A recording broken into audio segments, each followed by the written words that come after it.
Welcome to my kusina. Ipapakita ko sa inyo kung paano ko niluluto itong Chinese scallion pancake. So, mayroon po tayong package dito. Ready to cook na to. Galing po to sa frozen store. Mayroon din tayong itlog at saka mayroon tayong spring onion. So, magpapainit po tayo ng kawali. So, mayroon tayong sandok at saka plato. And then, ito po yung ating kawali. On natin yung ating stove. Electric stove po yung gamit natin. So, tatanggalin po natin yung... Ganito po yung laman niya. Yan, nakikita nyo. Isa na lang siya. So, para sa alaga ko to. Yan po siya. So, tingnan natin yung kawaling ipinapainit natin kung mainit na. So, i-low fire lang po natin para hindi siya masunog. Yan.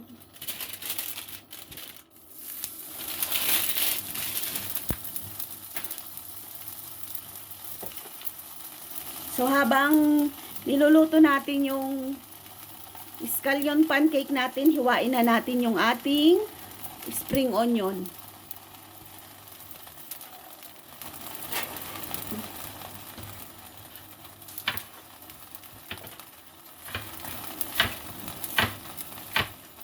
Huwag nyo pong lalakasan yung apoy para hindi po siya masunog.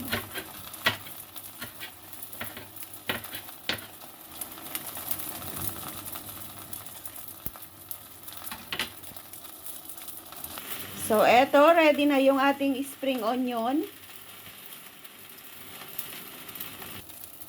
So, tignan natin kung luto na. Ayan, gumagalaw. Igalaw nyo po yung kawali nyo. Pag gumagalaw, yan, maganda yung pagkakapainit mo. Pero pag dumikit, ano po siya, nag-stick doon sa fan mo. So, hindi po siya maganda. Tulad yan, no, hindi siya gumagalaw. So, hayaan lang natin na maluto siya. Paalala po ha, wag po mainit na mainit na mainit. Ayan o. O, yan, gumalaw na siya. Ikot-ikutin natin na ganon kasi yung part doon, mas malakas po yung apoy niya. Tingnan nyo, yung dito, luto, yung doon, hindi. Kasi electric po tayo. So, kung saan po nanggagaling yung apoy ng electric natin, doon yung malakas. So, kailangan natin siyang galaw-galawin. Yan. Sarap. So, lagi ko po itong niluluto sa bahay namin. Pagkain ni amo, pagkain ng alaga ko, breakfast ko, kung walang tinapay. So, ngayon, pinapakita ko sa inyo kung paano ko siya niluluto. Yan, bumubuka-buka na siya. Umaalsa-alsa na siya.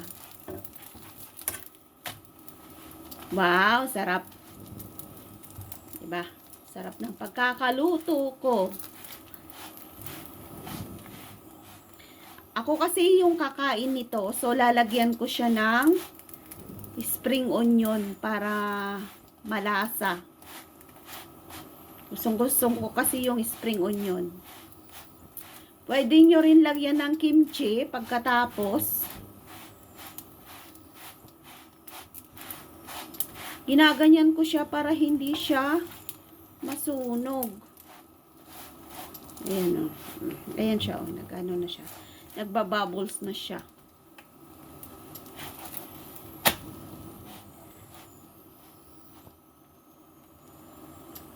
So, ang isusunod nating lulutuin ay yung kanyang itlog.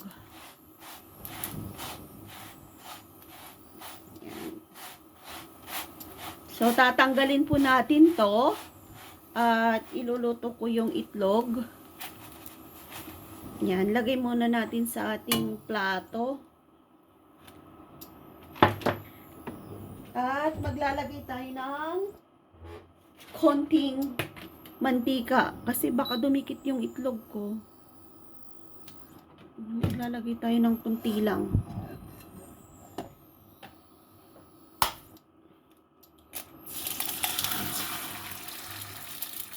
So, ganyan po yung ginagawa ko.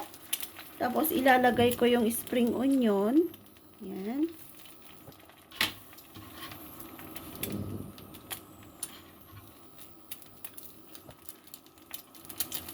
Yan.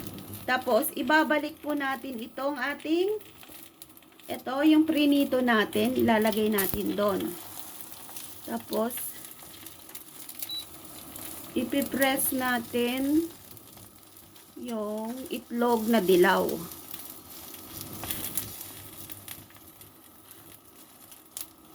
So, yan na po. Hintayin lang natin na matanggal ulit yung kanyang pagkakadikit kasi niluluto po natin yung itlog.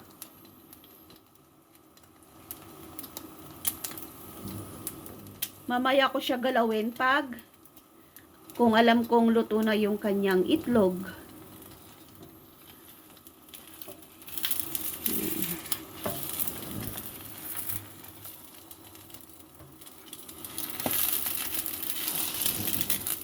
Ayan, oh. O, diba? Oh, gumagalaw na siya. So, ganito lang po kasimple yung pagluto ng Chinese scallion na mayroong spring onion. Pwede nyo pong lagyan ng ano, ng kimchi. So, ayan na siya. Gusto nyo tignan? Oh, 'di ba? Ang ganda na siya. So, babalik ta rin ko siya ulit kasi hihiwain ko siya dito. Ayan.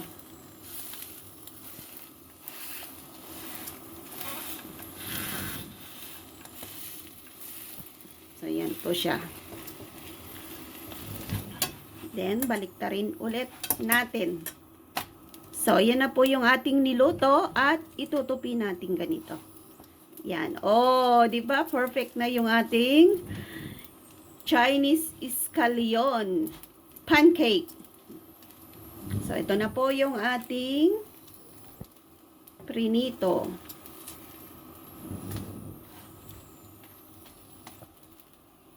I-off na natin yung ating fire.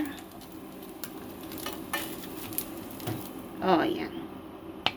Oh, 'di ba? Perfect na perfect po yung ating niluto. Ayan oh. So yummy.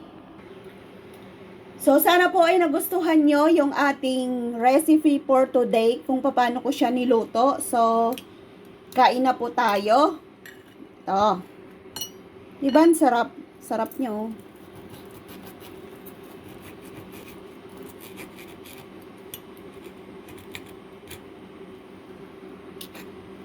Oh, sarap kumain.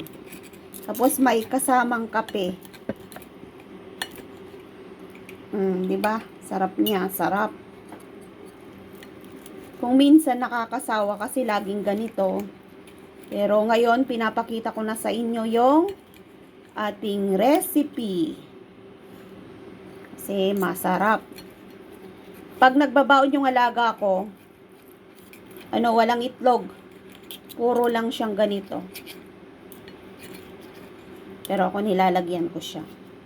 So, lalagyan natin ng maanghang. Gusto ko siya ng maanghang.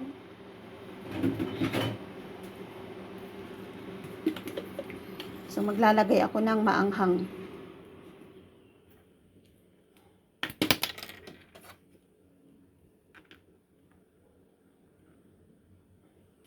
Sana yung maanghang kong sauce.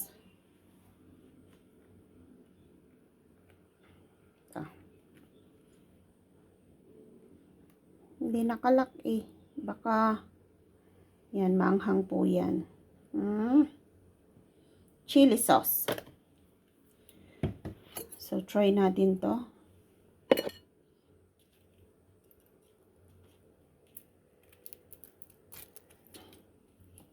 Ayaw niya. Ayan o. Sarap. Kain na tayo. So delicious. Mmm, grabe. Ang sarap. Tapos ito. Kain tayo. Ayan o. Yummy.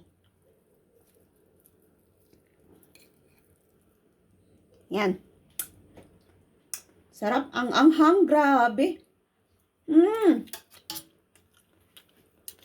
Ito, maraming itlog. Yan, dami-dami. Magkamay na nga tayo. O, di ba? Sarap. Tingnan natin ang manghang. Yan, sarap. Kain tayo.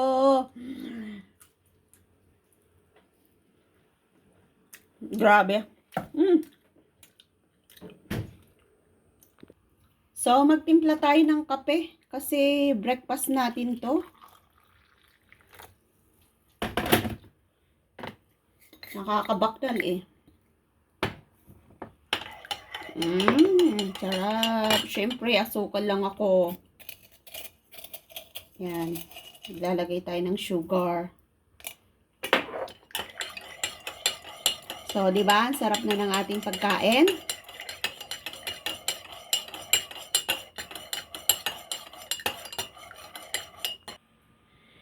So, sana po ay nag-enjoy kayo sa i-prepare kong Chinese scallion dito sa Hong Kong. Marami pa po akong recipe at mga isi-share na mga luto ko dito sa bahay namin. So, don't forget to like, share, and subscribe. Thank you. Kain na ako. Yan, tuwing umaga po, ganito po yung buhay ko dito. Mag-isa ko lang kumakain. So, ini-enjoy ko na lang kumuha ng mga video pang vlog. Para maaliw naman ako.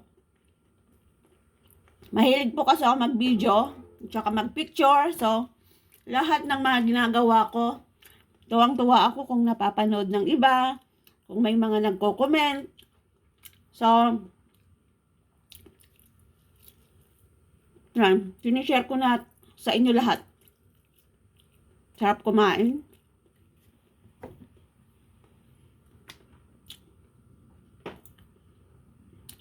Maanghang po siya. Pampagising.